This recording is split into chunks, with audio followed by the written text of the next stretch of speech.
morning, millennials. Welcome back to the Morning Toast and happy Thursday. Hope everyone's having a great Thursday. Welcome back to the Morning Toast. Hey, Jax, how you doing? I'm doing great because it's the first Thursday of June, which means that the new Redheads episode is out. So go check it out if you read the book, and even if you didn't, it's actually so fun, funny, and cute. And I was editing the episode last night, and at the end, before I go up to end the recording, you can hear all of our chatter. Mm-hmm. And I actually almost left it in because it was so cute. Aww. Everyone was like, "That was such a good one." Dana's like, "That was so fun." You should have left it in. I know, it just felt so private. Yeah. So it really was such a good one and so fun.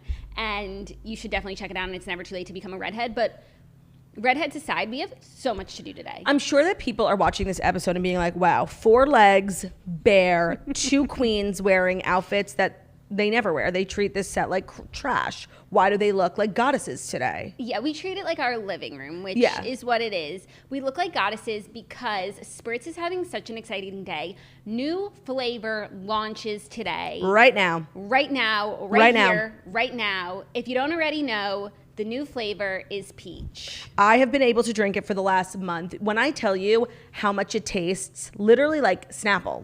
It's so good. It's so refreshing. Of course, we have a code. We'll get to all that. But this is our first new flavor after our capsule collection. You guys know we have 4 flavors: grapefruit, lemon, blood orange, and pineapple. This is our first additional flavor, and it's so good. Some ASMR from Jackie. Some ASMR. It's so good. Zach poured me one on ice last night, and it was delicious, and it's safe to say this is my favorite flavor now. It has usurped grapefruit, even though the originals are so good. We love an original recipe. But it's the usurper. I'm sorry. She's coming in hot. No, this can is literally Aerys Targaryen. She's coming in hot. She's the usurper.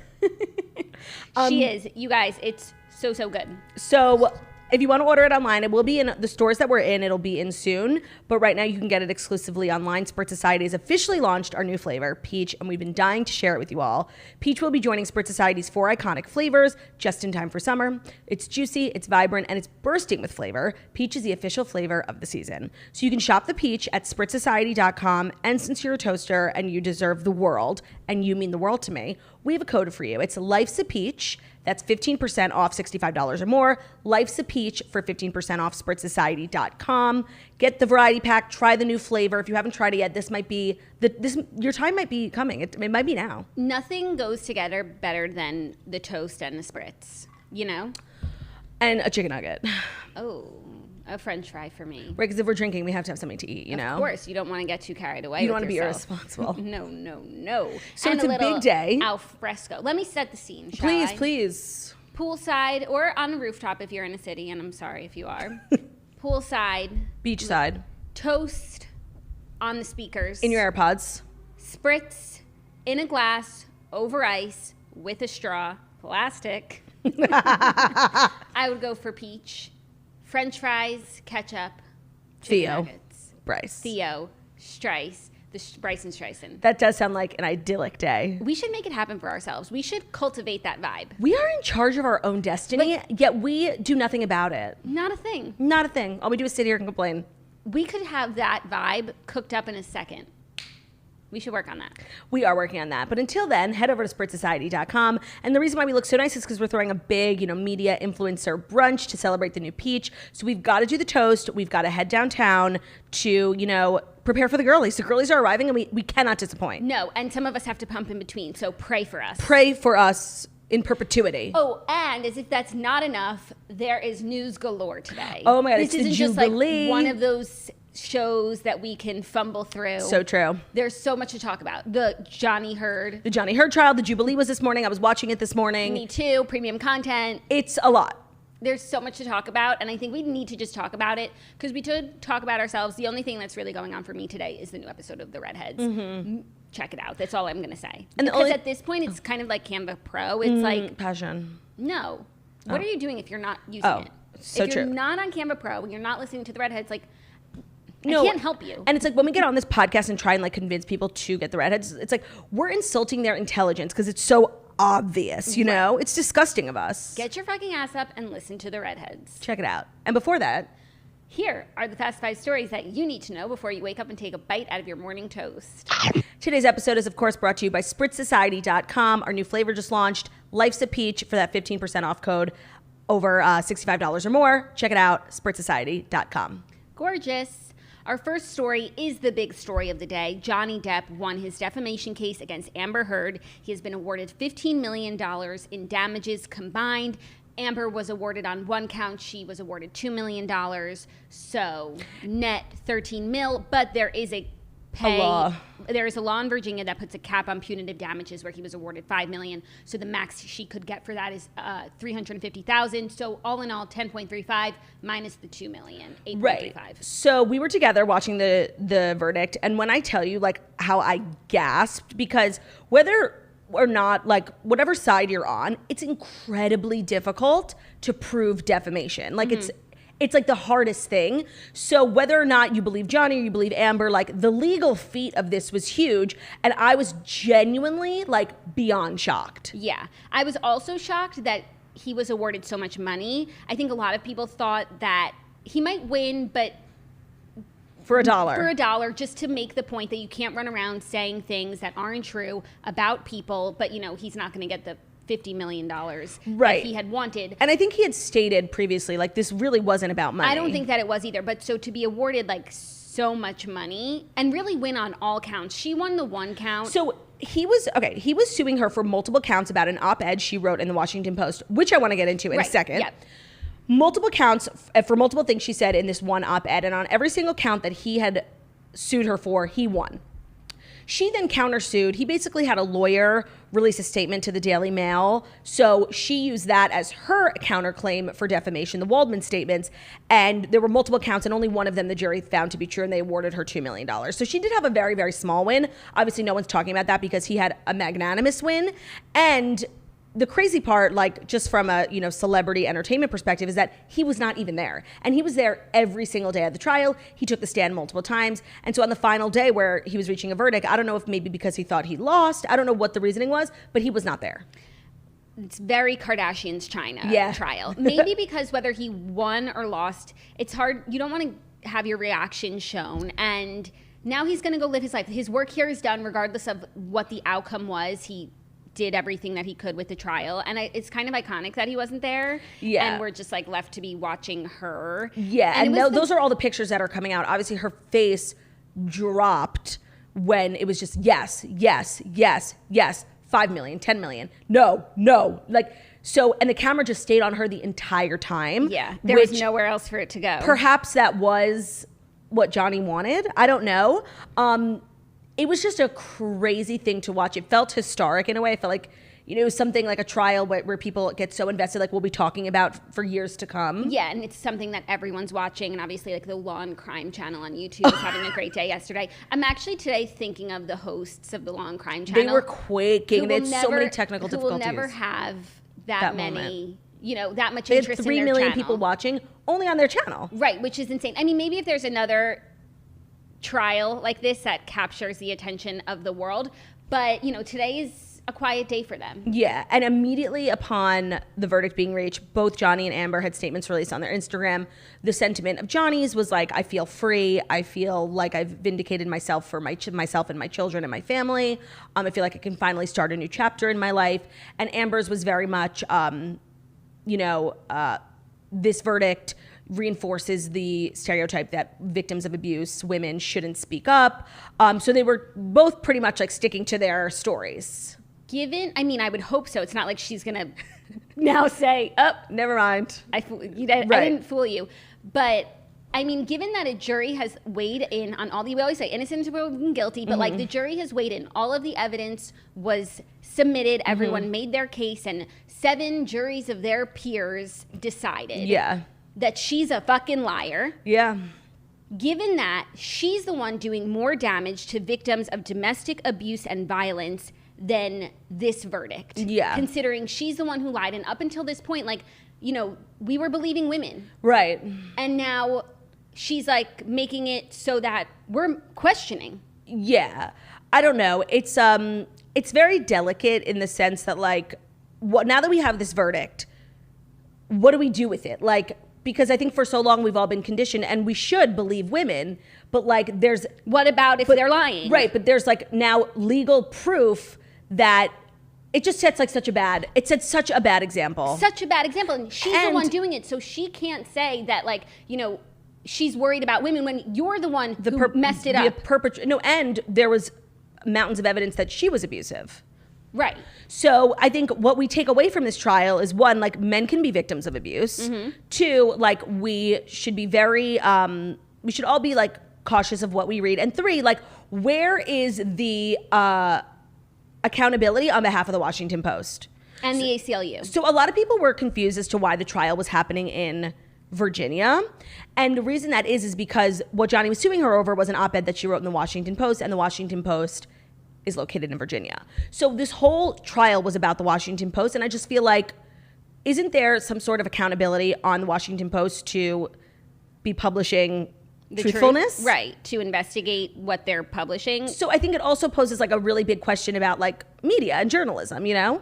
It's just kind of like this crazy trial that is like making people question a lot of things. Yeah, as it should. It really should, because if he hadn't gone for it and decided that he was going to clear his name, we would have just stayed believing Put him in the category. Amber, he would have been canceled. I mean, now let's see Pirate 6. Right. This man has been totally like vindicated, but for 6 years, like, his life was completely upended based on what the jury has decided was a lie. Yeah. No, it was, and which was not only just told by her, but then propagated by like one of the biggest newspapers in the country, right, and then everyone else, by like a civil liberties union that's supposed to be defending victims. Right. No, it's a bad look for a lot of people. I wouldn't be surprised if a lot of people are questioning a lot of things. Yeah, as they should. As they should. You question everything, by the way. Question everything. That's what it says on the board above, in the classroom. Right? Totally. There's no such thing as a dumb question. Never stop asking why. So it was just like, it was crazy. And it's also crazy how Johnny's legal team has become like a level of celebrity. People were quaking. Obviously, they weren't going to wait for Johnny to come out because he wasn't there, but literally waiting for like Ben Chu and Camille Vasquez to give a statement, like cheering for them. And Camille Vasquez is an associate, and she like really became the star of the trial. And like in her, I do believe like she has a very bright legal career ahead of her. Or a very bright, publishing career when she wants to write a book about this. Well, that's what we were talking about, the jury. Obviously, if you've been watching the trial every day, you never see the jury. You don't know. I know they were comprised of 5 men and 2 women. Was that it? That's what I heard on Law and Order. Right, Law and Order. So it was 7 people, which I found shocking because I just assume a jury is 12 angry men, But I guess because it's a civil case, not a criminal case, it's 7. You learn something new every day. But we never got to see who that was. Like, who were the people? What did they look like? And so now it's kind of like how OJ, after the trial, every single person wrote a book. I don't think this trial is at the level that OJ was, but I do think like we'll be getting some sit-down interviews, a GMA moment, something with some of the jurors if they're into it. If they're into it, which they probably are. They sat through all of this. It's hard to be a juror. We were talking about that too, because they finally panned to the jury seats once the jury exited the courtroom. And I was like, oh my God, these people have been sitting in these turnt, twisted, hard-ass chairs for 12 hours a day for 6 weeks straight. Like, I could never be a juror. Like, my back is in such bad shape. I would need a heating pad on the stand, and I feel like they wouldn't let me. The only thing is like you also were listening to the same thing that they were listening to for 12 hours a day for 6 weeks straight. Yes, you were in your bed, but if you had just done it in that chair, like, you would be set for life with another book. No, okay. Girl with No Job, the sequel. First of all, I only started watching The Crazy, Beautiful Life of a Juror. I only started watching 2 weeks ago. And I only watched for like 3 hours a day. So like having the option to turn it off when it got boring, which it very frequently did with like legal stuff, I don't think I could really, and they were always like being excused, get up, get down. Like, it was a lot. It is a lot. Yeah. Got to figure out how to get out of jury duty. I don't know. You could end up on a case like this. Well, of course, like if I get to jury duty and they're doing a celebrity trial, like duh, I'll think about it. But if it's, termites against a landlord, like I'm not doing it. Okay.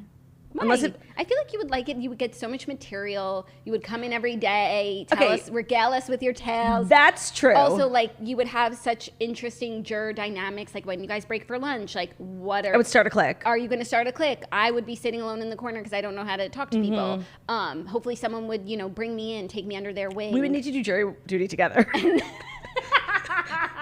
Literally. And then I would open up to the group and they would say, oh my God, she has such personality. Like, we thought you were so shy. And I'm like, yeah, that's what everyone says, because I'm really shy. Yeah, I'm shy. But I also do have a big personality. I'm shy. But only once you get to know me and I feel comfortable. So this just closes a chapter on something that I feel like we've all been so invested in. I think a lot of people, I think most people are Team Johnny, and especially if you've been watching the trial, it was hard not to be. Yeah, and now with the verdict being what it is, even if you weren't paying attention the whole time, like they went through everything. They combed through their text messages. It was so emails, embarrassing for videos, everyone. and he decided to open up his life like that in pursuit of clearing his name. And there were some unflattering things about him that came out. But overall, I mean, the drug use, the alcohol, some of his text messages, like things he would just say to his friends, like.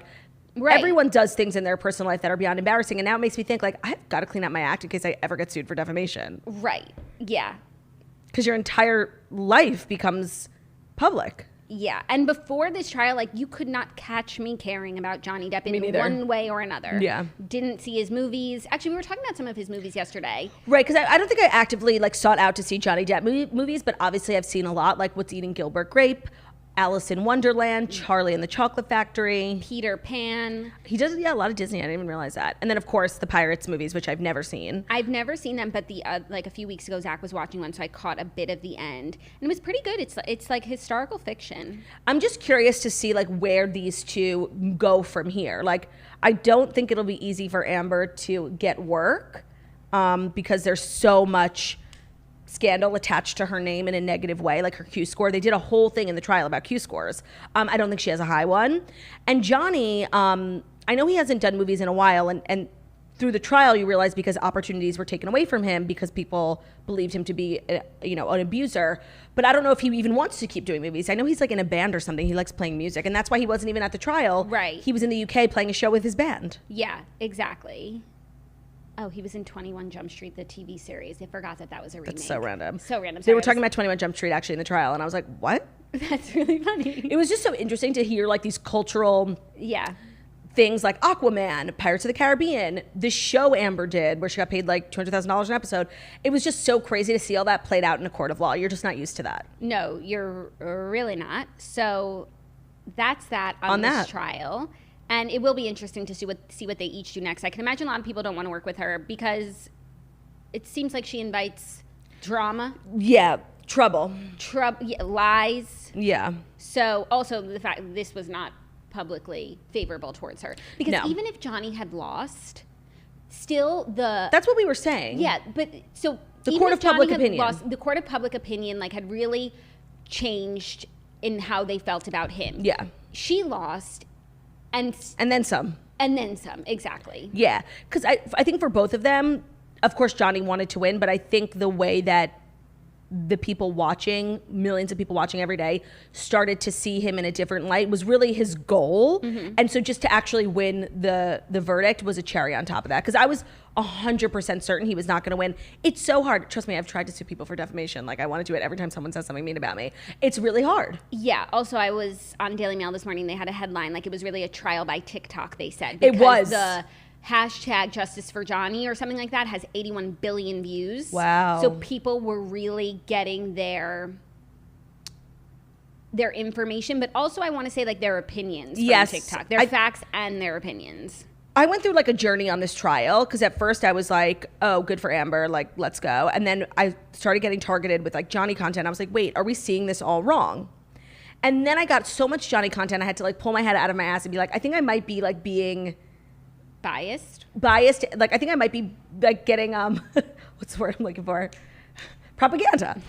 So then I just started watching the trial and like forming my own opinions and then like seeking out other sources of information. And I came to the conclusion that like, I'm pretty sure I'm Team Johnny. Yeah. And then the jury agreed with you. But I'm like afraid to say that. Do you know what I mean? I know, but now that's... Because it sounds bad. Right, because you want to believe women. And like this woman says that she's a victim of domestic violence. And like your heart goes out when you hear something like that because that's a natural human instinct. But she allegedly and clearly has really preyed on that instinct from a lot of people and put this out about him knowing that it would damage him and in turn damage a lot of victims and survivors of domestic violence because people might feel differently about saying something because now maybe we're not just going to blanket believe women. Yeah, no, it's definitely a pivotal moment in like the Me Too movement. Yeah. So it's wild. It was a crazy 6 weeks. Crazy. Also, I saw a funny thing that was like, it was the defecation trial. Suing him for defecation. I mean, that's kind of, I think, what got people invested in the trial. Like, the claim that a human being would take a shit in another human being's bed was so abhorrent. Mm-hmm. So for me, that was at least my first entry into knowing about what was going on between these two. Me too. And like everything else that was embarrassing that came out, drugs, alcohol, even crude text messages, shitting the bed is there. Beyond the pale. It's up there. Yeah. Are you ready for our next story? Some exciting news this morning as the Queen's Jubilee has kicked off the 4-day celebration celebrating her 70 years on the throne. The Queen's birthday parade at the House Guards in London was the first official Jubilee event this morning.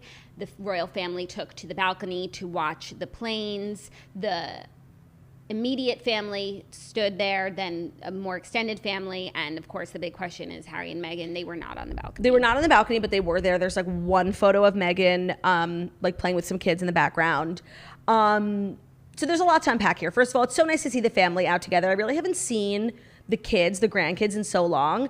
I know this is like how genetics works, but they really look like both their parents. Like, it's crazy. Like, they're literally the perfect combination of both. Like, you can see so much of William, and the two boys like have William's hair from when he was a kid. Do you think and it's a styling choice, or that's how? I think it's genetic, and I'm hoping that Kate's wonderful locks will bring them through the rest of their life with thick hair. Okay. That's what I'm thinking. So it was so great to see the Queen out and about looking happy and healthy, knock wood, and just seeing the gang back together. And then, of course, like the looming kind of cloud over this is like, what is going on with Harry and Meghan? Yeah. And so they were in attendance. I know I was watching the Jubilee where the newscaster said, so they're all going for lunch now afterwards. So like there is going to be like a bit of a probably awkward family lunch because William and Charles, they haven't seen Harry. Yeah, the royals, they're just like us. No, it's like, it's literally like an awkward family reunion. Yeah, that is wild. I mean, it's really nice to see them all on the balcony. We haven't had a moment like this in a few years. And I really feel like it signifies like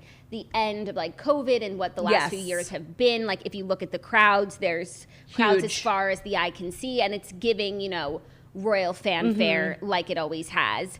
The Harry and Meghan thing is so interesting, and I actually was just reading an article and I saw a picture, and I hadn't ever thought about like what it's. I think about like Meghan more because she's far more interesting. But like for Harry to go back to the UK and like, I saw this picture of him where he's like doesn't know how to smile because it's like you abandoned these people. Like this country like raised you. This and country loves you, and you kind of took a big shit on them and left, and you don't even live here anymore. It's different to You're talking about the people of the UK, not his family. The people of the UK, yes. And how he must feel like driving down the street, like being like, yeah. Because not only did he step down from royal duties, which maybe like if it was a toxic situation for them and it wasn't working out, I can understand, but like they also left the country. Like he's choosing not to live there. He's choosing to live in Hollywood. And like he just like left these people, and like the country really like loves him and William. And like when Diana passed away, like they became like their children. And he kind of is just like gave them the middle finger.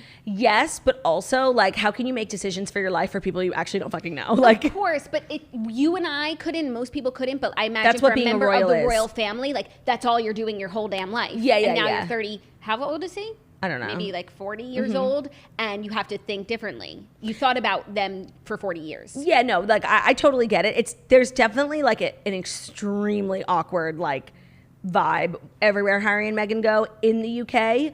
But you know what? I'm glad they showed up for Queenie. Queenie's like the one person, I mean, they named their daughter after her. Like Queenie's, I think, the one person who they still, stomach and have respect for. So I guess that's good. Yeah. I don't know. It's so, like, you think your family interactions are awkward? Like, yours pales in comparison. I can't even really believe that they're there. Of course it feels like, of course they're going to be there. It's the Queen, and they love her. But remember the interview? Yeah.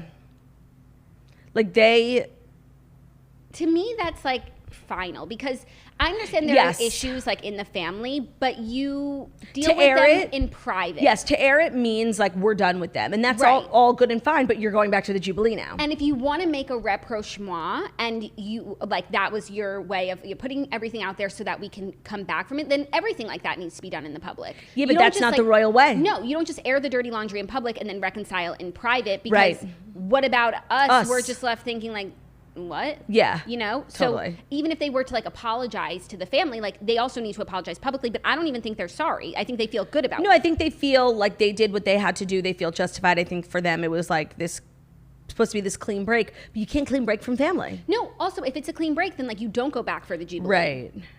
No, I don't really know. It's so bizarre because you're right, like to do an interview and say everything you've wanted to say means like you're done with these people. Right. Which you're welcome to be done with and them. You're totally justified in doing, like everyone is out here just protecting themselves. So then to like put on a fake face for everyone and go to the Jubilee, that's confusing. Yeah. So I was confused. No, it's definitely beyond confusing. Yeah. But I think it's confusing for them too. Like, I don't think they know where they stand. I don't think the royal family knows like who and Harry and Meghan hate, who they like. Yeah. Also, Harry and Meghan are filming a reality show for Netflix. I hear a lot about like projects Harry and Meghan are doing that never come to fruition. Of course. The Archetype podcast, never heard that it came out. Disney Plus, never heard that it came out. Netflix, never heard. I know she wrote a children's book, and that book I did see actually get published. So I don't know. I can't keep up with like their never-ending list. They're literally us, like moguls. No, for sure. No, but we create content on a daily basis. No, like they created one episode for Spotify in a $20 million deal over the course of 2 years. Yeah, and like maybe the stuff they do does come out, but it's clearly not very popular. No. It like didn't. Nothing has come out. I know, and But like the concept of reality reality show is kind of crazy. It's like that's a fall from grace. 100%. I think they're calling it like unscripted documentary style. Kardashians. Yeah. But I think that's happening. And I think they're already filming it, and the cameras were like not allowed to be around this. But are they in London with it? I think they might be in London, but I had seen an article that like these cameras are not allowed anywhere near. No, of course, but like that means on the show they're talking about like going to the Jubilee, maybe seeing William. That's crazy, and that's very unroyal. Like Beyond. But I get they're not active working members of the royal family, so that makes sense. But like the royal way has really never been to air your dirty laundry. And just the sole fact that they did that interview was so big. But now if they're going to let everyone into their lives episodically, like that's crazy. But I really would love to see more of their personalities. Same, and their house and like what their day-to-day is like, because they have a lot of money. Yeah, and that fascination will get people to tune in for sure, but to keep people interested on a reality show It's hard. Is really hard. Yeah, I don't know if the two of them are like boasting with personality. If either one of them is, it's probably Meghan.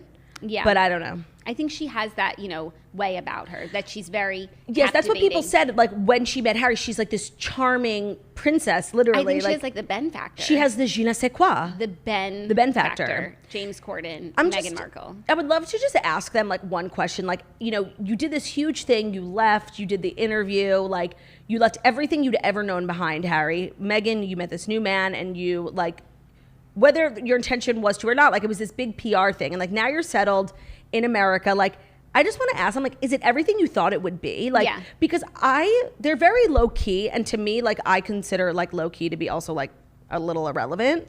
And they're not irrelevant, but I wonder if they, like the reaction from America, like it was everything they anticipated. I don't know. I don't know America either. does love them. Yeah. I think that was really good, but I did expect that they would be at the Met Gala in Cannes, Right. doing these things that they couldn't do before. So is that a choice?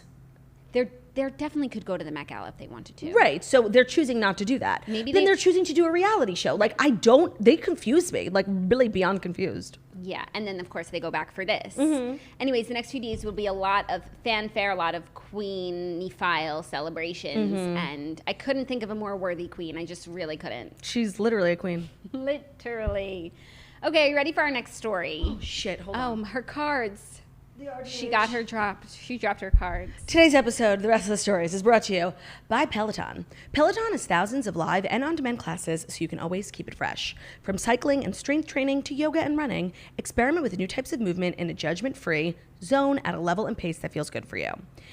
You're more likely to stick to a workout routine that you enjoy, so Peloton makes every class fun, so it feels like you're hanging out with friends. And nothing gets you moving like the perfect song, and every Peloton class is set to a bomb playlist. So if you're in the mood to do a full ride of club bangers, an EDM run, a yoga flow class with soul music, whatever you're into, you'll find the perfect soundtrack for your workout on Peloton, and it fits seamlessly into your life. So maybe you're looking for a 10-minute upper body stretch or a 40-minute run before bed. Whatever it is, Peloton will work with your schedule, whether you have 5 minutes or an hour. Now, I know, Jackie, you're a Peloton-y queen.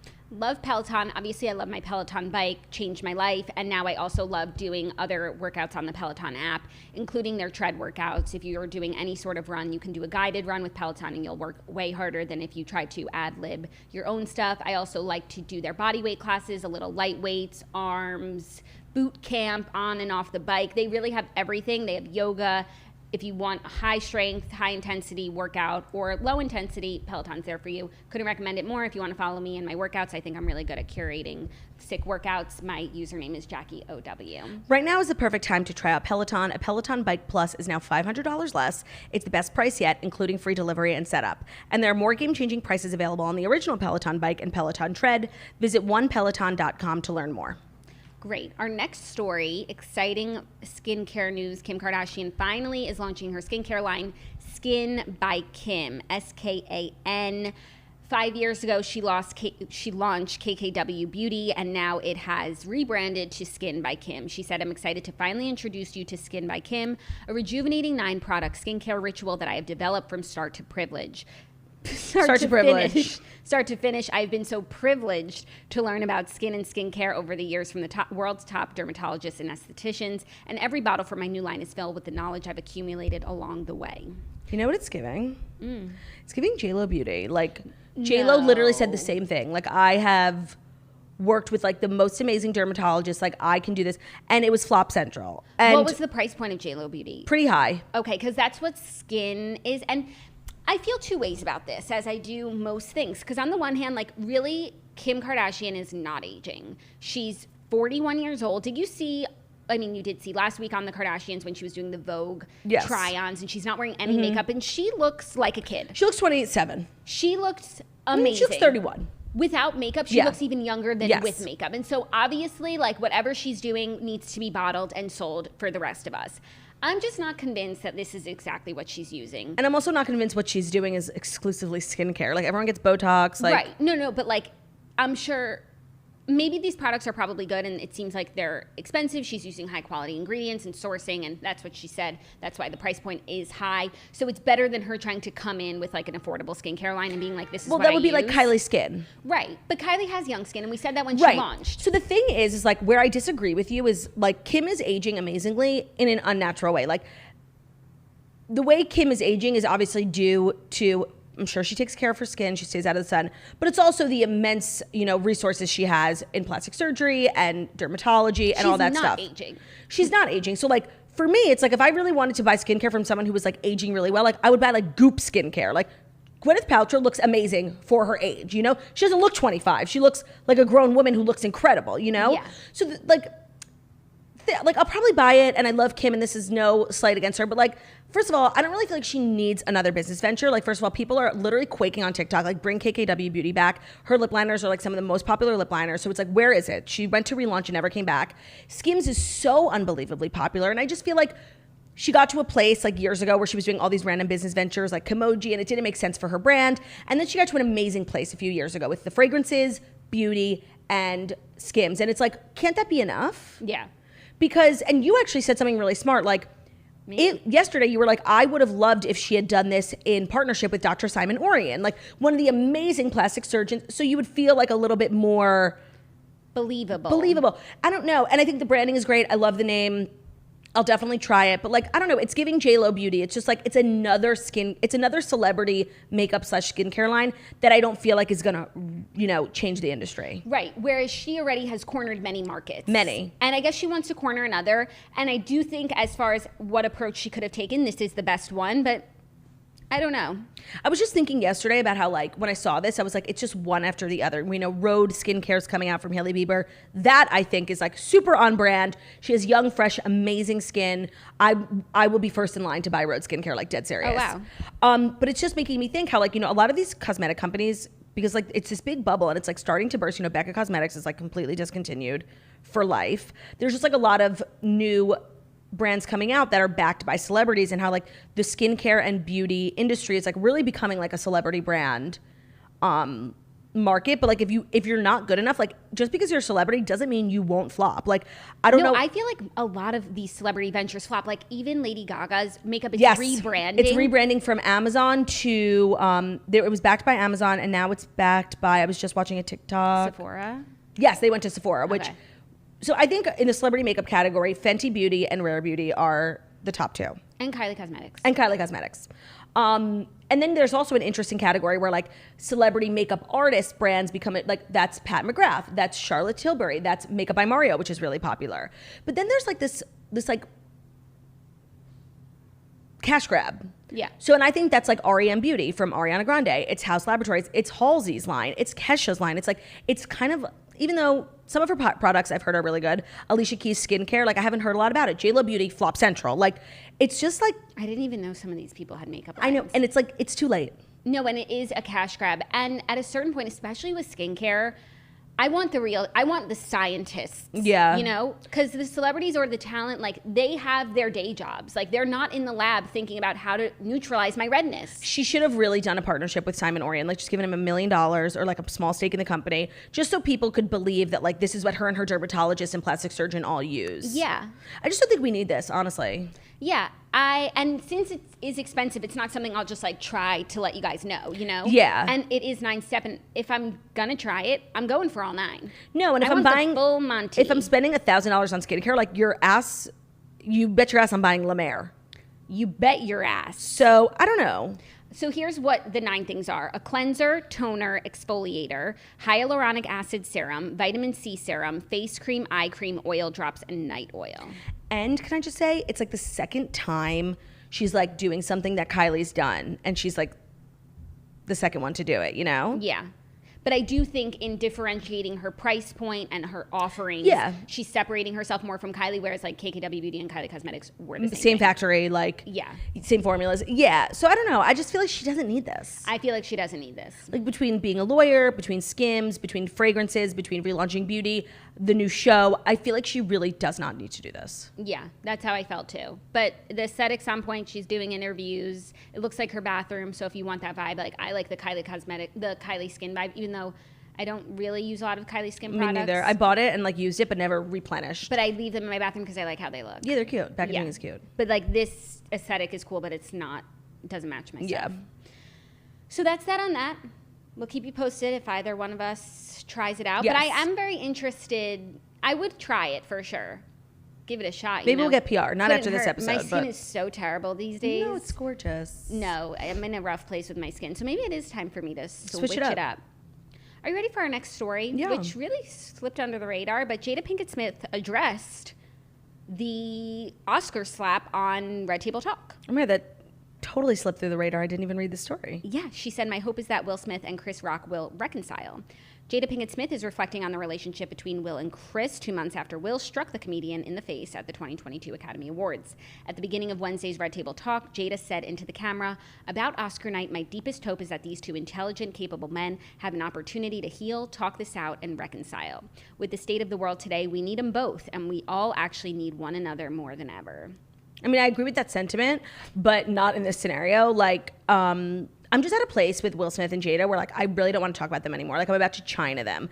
Because even before the slap... I feel like we, stopped talking about them really quick. Because even before the slap, like, they were just doing too much, you know, like, airing their really personal, dirty laundry about their marriage and their family and the entanglement.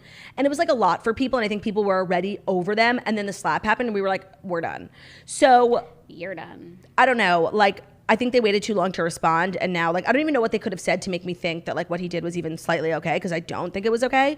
So nothing they say could really make this better, and I think they probably know that, which is why this was, like, sneaky under the radar statement. Yeah, I agree with that. Like, my mind is made up about all of this. Yeah, like, I'm not gonna change the way that I feel. But what's crazy is that for so long, like, Red Table Talk and Jada were the voice of reason, and, you know, you would go and have these conversations, and, like, if Jada was on your side, we're all on your side. And after the slap situation, you just look at them You look at it so differently. No, and I don't think it's going to be the go-to place anymore. No, and the show was so good, like conceptually, like it was so simple. You bring it to the table. It was so simple, like, you know, 3 generations talking about it at the table and then moving on from it. And I think that like what it did for their family was amazing, because I think it really made people respect them and think they were really smart.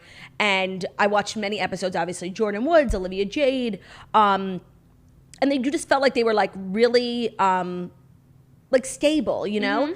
And then with the entanglement, everyone just, I mean, at least me, and I think a lot of the sentiment was like eye rolling, like keep some things to yourself. For sure, but even still with the entanglement, it was like tea-worthy, but it's still, I was still like, okay, the red table is where you're gonna bring it, dish it, and move on from it. But after the slap, again, beyond the pale. Yeah, it's too much. So I'm just like, I'm needing a break for them, you know? And I'm just waiting for, I don't want to make my decision until I hear from Chris Rock. We still haven't heard from Chris Rock. Right. And that's who we're waiting to hear from. Right. Not Jada. The person who was slapped. Right. The slappy, not the slapper. Slapper. Our fifth and final story, some exciting bed news. Heidi Montag is pregnant, expecting her second baby with Spencer Pratt. She told Us Weekly on Wednesday, I couldn't be more excited. I don't know who I'm the most excited for, myself or Gunnar or Spencer. Gunnar is their 4-year-old son. This is really exciting because if you watch the last season of The Hills, they were really trying very much to get pregnant, and now it has happened, and that's really sweet for their little family. Yeah, I only watched the first season of The Hills, and they were talking about it then, so I imagine it took them a while to get pregnant, so you just love to see the fruits of your labor. Happy news. Yeah, mazel tov to them. Mazel tov to the Montag Pratt family. And mazel tov to us for launching our new Peach. That is where we're headed out. We are headed now to our influencer event. We're literally like, between going viral and then like hosting an influencer event, like moguls. So check out Peach. Thank you guys so much for listening to The Morning Toast. We're back tomorrow for our final episode of the week. Thank you so much for listening to The Morning Toast, the Millennial Morning Show, where we deliver the fast 5 stories that you need to know every Monday through Friday on YouTube. So if you're watching this on YouTube, please feel free to subscribe and give this video a thumbs up. We're also available as podcasts anywhere podcasts can be found. So Spotify, iTunes, Stitcher, Public Radio, iHeartRadio, CastBox, all the places. So wherever you listen to podcasts, find us, The Morning Toast, and leave a 5-star review about how beautiful, stunning, and smart we are. Hope you have an incredible day, you guys, and we'll see you tomorrow. Bye. Bye.